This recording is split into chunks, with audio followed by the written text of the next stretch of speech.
এখন আমরা আলোচনা করব ট্যাক্স স্টেগোনোগ্রাফি বা ট্যাক্স স্টেগো নামে। এটাকে ট্যাক্স স্টেগো বলে অথবা ট্যাক্স স্টেগোনোগ্রাফিও বলে। তো ট্যাক্স স্টেগোনোগ্রাফির জন্য আমরা দুটো টুল ইউজ করব, অনলাইন টুল। একটা হচ্ছে ইউনিকোড আর একটা হচ্ছে এই টুলস। এই দুইটা টুলসের লিঙ্ক আপনারা পিডিএফ এর মধ্যে পেয়ে যাবেন এবং আমরা একটা প্রবলেম সলভ করব। এই প্রবলেমটা অর্থাৎ কিভাবে হচ্ছে ট্যাক্স স্টেগোনোগ্রাফি ইনকোড ডিকোড করতে হয় এবং প্রবলেমগুলো কিভাবে সলভ করতে হয় সেটা আমরা স্টেপ বাই স্টেপ আলোচনা করব। প্রথমে আমরা হচ্ছে এই সাইটে আসবো, আসার পর হচ্ছে আমরা একটা টেক্সটকে হাইড করব। তো এটা হচ্ছে কভার ট্যাক্স, অর্থাৎ যে টেক্সটটা আমি হচ্ছে কভার করতে চাচ্ছি। তো ধরেন আমি হচ্ছে এটা টিমমেট টেক্স, হ্যাঁ, এই টেক্সটটা হচ্ছে কভার ট্যাক্স। এমন এটা হচ্ছে আমার হিডেন টেক্সট, যে টেক্সটটাকে আমি হাইড করতে চাচ্ছি। তো আমি দিলাম হচ্ছে স্টেগো প্র্যাকটিস। এই টেক্সটটাকে আমি হাইড করতে চাচ্ছি কিসের মধ্যে? এটার মধ্যে। আমি যখন ইনকোডে দিব তখন কিন্তু আমার এই যে দেখেন এই যে টিমমেটিস ছিল এখানে টিমমেটিসই থাকবে। এখানে আমি এটা কপি করি, আমি রিসেট করি। এখন আমি এটাকে ডিকোড করব। আমি এটা এখানে আমি হচ্ছে টেক্সটটা পেস্ট করব। যেন আমি যখন ডিকোডে ক্লিক করব তখন দেখেন স্টেগো প্র্যাকটিস, অর্থাৎ এই টেক্সটের মধ্যে আমার এই টেক্সটটা হাইড হয়ে আছে। আমি যে টুলের মাধ্যমে হচ্ছে সেটাকে হাইড করছি সেই টুলসটা দিয়েই কিন্তু এটাকে ডিকোড করতে হবে। যেমন আমি আরেকটা টুল আছে যেটার মাধ্যমে হচ্ছে ইমেজ স্টেগোনোগ্রাফি করা যায়। আমি যদি এখানে দেই এটা কিন্তু আসবে না, কারণ সেম টুল ইউজ না করলে রেজাল্ট শো করে না। হ্যাঁ, অনেক সময় হয়তো বা আপনাকে কোনো টুলসের মাধ্যমে হচ্ছে আপনি এক টুলে ইনক্লুড করলেন আর টুলের মাধ্যমে ডিকোড করতে পারবেন, কিন্তু এটার রেট খুবই কম। অর্থাৎ আপনি যে টুলের মাধ্যমে কোনো টেক্সটকে হাইড করা হয়েছে সেই টুলসের মাধ্যমে এটাকে ডিকোড করতে হবে। তো এটার মধ্যে আপনি কোনো একটা ডাউনলোড নিতে পারেন, ভিডিও লিঙ্ক দিতে পারেন, আপনার মন যেটা চায় সেটাই আপনি হাইড করতে পারেন। যেমন আমি একটা পিকচার এখানে আপলোড করলাম,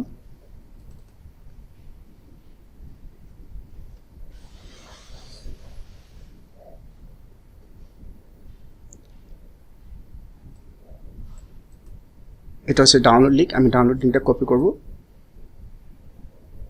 কপি করে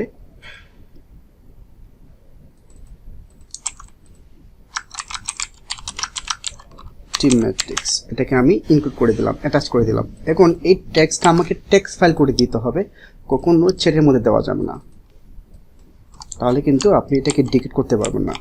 ওকে, দিয়ে আপনি হচ্ছে যাকে ইচ্ছা তাকে সেন্ড করে দেবেন। তো সে যখন এটাকে কপি করে ডিকোড করবে, এই টুলসের মাধ্যমে যখন সে ডিকোড করবে তখন সে এই টেক্সটের মধ্যে যে টেক্সটটা হাইড করা আছে সেই টেক্সটটা দেখতে পারবে। তো নর্মাল একটা মানুষের পক্ষে আপনি যখন কাউকে এই টেক্সট ফাইলটা দিবেন সে কখনো বুঝতে পারবে না যে এটা একটা স্টেগোনোগ্রাফি ট্যাক্স, অর্থাৎ এই টেক্সটের মধ্যে কি আছে, ডাটা হাইড করা আছে। যতক্ষণ পর্যন্ত সে এটাকে এক্সট্রাক্ট করতেছে, ডিকোডের জন্য টুল ইউজ করতেছে, ততক্ষণ পর্যন্ত কার পক্ষে এটা বলা সম্ভব না যে এটা স্টেগোনোগ্রাফি ট্যাক্স। বুঝতে পারতেছেন, নর্মাল টেক্সটের মধ্যে আপনি হচ্ছে ডাটাগুলো হাইড করে রাখতে পারবেন। এই হচ্ছে একটা টুলস। তো কিভাবে ইনকোড ডিকোড করতে হয় সেটা দেখলাম। এখন আরেকটা টেক্সট দেখি। তো এটা আরো মজার, আপনি চাইলে হচ্ছে টেক্সট স্টেগোনোগ্রাফি করে একটু দিতে পারেন। অর্থাৎ আপনি কোনো একটা টেক্সটের মধ্যে হচ্ছে হাইড করে সেটা আপনি হচ্ছে টুইটারে টুইট করতে পারেন, বিষয়টা দারুণ না? তো আমি ঠিক এখানে দেই টিমমেট টেক্স দিলাম। এখন আপনি যেখানে হিডেন মেসেজ, যে মেসেজটা আপনি এখানে হাইড করতে চাচ্ছেন, তো আমি এটা হাইড করতে চাচ্ছি, এই যে এটা আসছে এখন আপনি এটা দিয়ে টুইট করতে পারবেন, অথবা আপনি চাইলে টেক্সট ফাইল করে জেকে করে দিতে পারবেন। এখন যদি আমি ডিকোড করতে চাই, অথবা আমি চাইলে এখানে দিয়ে দিলাম হচ্ছে হ্যালো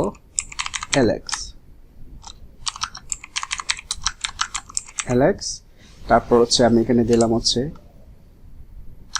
হাইড। ওকে, তো হ্যালো অ্যালেক্সে যখন এটাকে হচ্ছে ডিকোড করবে তখন হচ্ছে সে হাইডটা পাবে। তবে এটার এই টুলসটা হচ্ছে অনেক সময় কাজ করে না। বেস্ট হচ্ছে এটা ইউজ করা, ইনকোডটা ইউজ করা। এটা অনেক ভালো টেক্সট স্টেগোনোগ্রাফি করার জন্য, ইনকোড করা বা ডিকোড করার জন্য। এখন আমরা একটা প্রবলেম সলভ করব।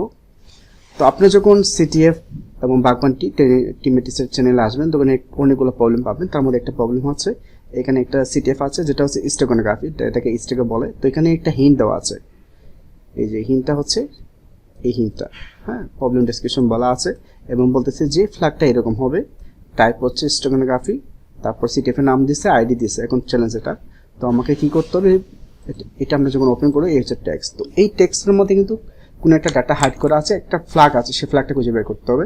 প্রথমে আমরা হচ্ছে এটার মাধ্যমে ট্রাই করবো, দেখে এটাতে হয় কিনা। এটাতে হয় নাই। এখানে তিনটা টুলস আছে, বেসিক, তারপর হচ্ছে মিডিয়াম এবং হচ্ছে অ্যাডভান্স, হয় নাই। এখন আমরা হচ্ছে এটাতে ট্রাই করব, এটাতে হয় নাই। যেহেতু হয় নাই, এরপর আমরা এই টুলসের সাজেস্ট নেব। এই যে দেখেন এটাতে কিন্তু হয়ে গেছে, এই যে ডিকোডে দিবেন, হয়ে গেছে। তার মানে হচ্ছে এই টুলস দিয়ে কিন্তু এটাকে ক্রিয়েট করা হয়েছে। তো আপনাকে দুইটা টুলস ইউজ করতে হবে, কোন টুল কাজ করবে সেটা কিন্তু আমরা জানি না। তো এই হচ্ছে টেক্সট স্টেগানোগ্রাফি, যেটার মাধ্যমে আপনি কোনো কি করতে পারবেন, কোন টেক্সটের মধ্যে আপনি কোনো ডাটা হাইড করে রাখতে পারবেন, এবং যে আপনাকে টেক্সটটা দেবে সেটা আপনি আবার হচ্ছে সেটা ডিলিট করে সেই ডাটাগুলো আপনি দেখতে পারবেন, হিডেন ডাটাগুলো। তবে হচ্ছে নর্মাল মানুষের পক্ষে সম্ভব না। যেমন এই যে আমি এটাকে স্টেগানোগ্রাফি করলাম, যদি আমি এটা কাউকে সেন্ড করি, জাস্ট 3 মিনিটস লাগে, কার পক্ষে বোঝা সম্ভব না যেটার মধ্যে কিন্তু স্টেগানোগ্রাফি। কিন্তু যদি হচ্ছে সেটাকে সে এই হচ্ছে ডিকোডার দিয়ে ডিকোড করে তবে সে ডাটাগুলো পাবে, না হলে ডাটাগুলো পাবে না। তো এটার মাধ্যমে হচ্ছে হ্যাকাররা হচ্ছে বা হিডেন যে ডাটাগুলো আছে সেই ডাটাগুলো হচ্ছে ট্রান্সফার করা হয়, এবং হ্যাকারে বেশি ইউজ করে, যেটা আমি স্টেগানোগ্রাফি ক্লাসে বলছি যে হ্যাকার মূলত ম্যালওয়্যার বা হচ্ছে র্যানসমওয়্যার ইত্যাদি কাজের জন্য স্টেগানোগ্রাফিকে বেশি ইউজ করে। পাশাপাশি আপনি যখন হচ্ছে সিটিএফের প্রবলেমগুলো পাবেন, এরকম অনেক প্রবলেম পাবেন, যেমন এই যে প্রবলেমটা আছে, আপনাকে অনেকগুলো প্রবলেম দিবে স্টেগানোগ্রাফি, কোনো একটা টেক্সট দেবে, সেই টেক্সটের মধ্যে হচ্ছে ফ্ল্যাগটা থাকবে, সেই ফ্ল্যাগটা খুঁজে বের করতে হবে, যেটা আমরা এখন খুঁজে বের করলাম। তো আশা করছি স্টেগানোগ্রাফির আপনাদের কোনো প্রবলেম হবে না, যদি হচ্ছে আপনারা বেশি বেশি প্র্যাকটিস করেন এবং হচ্ছে সিটিএফের প্রবলেমগুলো সলভ করেন, তাহলে স্টেগানোগ্রাফি এবং টেক্সট স্টেগানোগ্রাফিতে আপনাদের কোনো প্রবলেম থাকবে না। নেক্সট আমরা হচ্ছে অডিও স্টেগানোগ্রাফি নিয়ে আলোচনা করব।